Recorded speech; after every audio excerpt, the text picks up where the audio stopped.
Hi, I'm Abby. Welcome to my New York City kitchen, where today we're making Instant Pot chicken and dumplings. It's going to be essentially chicken stew or chicken soup with biscuits on top, which we call dumplings. So the first thing I'm gonna do is turn on my Instant Pot to saute, and I'm gonna let it heat up a little bit before we start moving on this section. I will put together our dumpling portion first. I have whole wheat pastry flour here. You can also use regular all-purpose flour, but I like the whole wheat pastry flour. It adds a little bit of whole wheat and it's milled finer, so it'll be nice and fluffy. We're going to add in some salt and baking powder. Baking powder is for puff, so when the biscuits or dumplings cook, they'll puff up. And then I'm just gonna mix this all together here pretty well.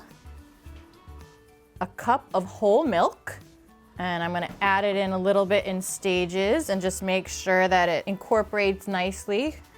I'm going to take some thyme, so about a tablespoon of thyme, a tablespoon of sage, and add this into the dough as well. It'll add some nice color, some nice flavor.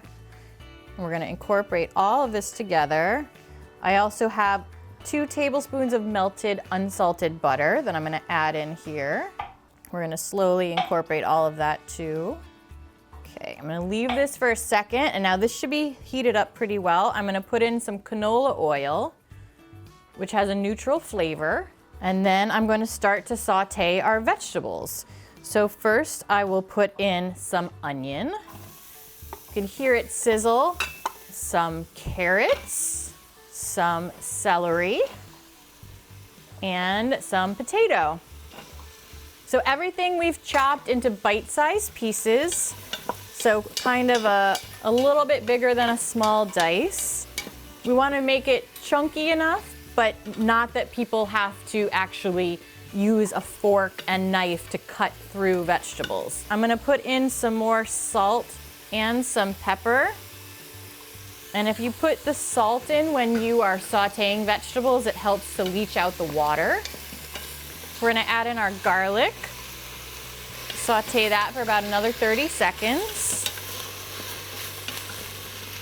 Then what we wanna do is make sure that our chicken stew, our chicken soup, gets thick while it's in the pressure cooker. So the first thing we're gonna do is put the rest of the herbs in. So we have sage and we have thyme. And then I have 1 more tablespoon of flour.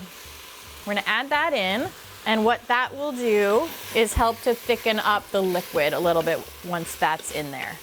And then we're gonna deglaze the pan, which means we add liquid and it will boil, and then we can scrape up any brown bits on the bottom. So first I have some white wine. So we'll add that in, and then we're gonna start to scrape up the bottom. You can smell it. All the alcohol will burn off, but it'll add a nice flavor. And then here we have 2 cups of chicken stock, and I've used unsalted. And we're gonna add in our chicken.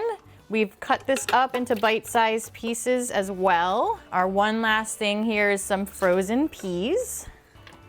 And then we mix everything together. Now we take the biscuit dough, and it's gonna make about 8 or 9 biscuits.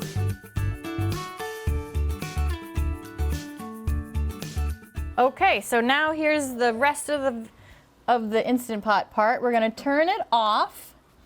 We're gonna put our top on. We're gonna make sure that our vent is closed. So we're gonna hit manual, and it's 3 minutes at high pressure. So it just takes a little bit to get up to pressure, and then after 3 minutes, it'll be done, and we will quick release, and then we can see how everything looks. So we'll see you back in a minute. Okay, so we have had our Instant Pot on. It got up to pressure and it was high for 3 minutes. I released it, quick release, so I turned the valve and all the steam came up, and now we're gonna see what it looks like in our beautiful Instant Pot chicken and dumplings. Woo! These dumplings have grown twice in size, so the whole thing is covered with little pockets of dumplings, and then this gorgeous chicken stew underneath. Such good comfort food. Okay, so I'm Abby. Thanks for watching. This is my Instant Pot chicken and dumplings, and we will see you next time. Bye.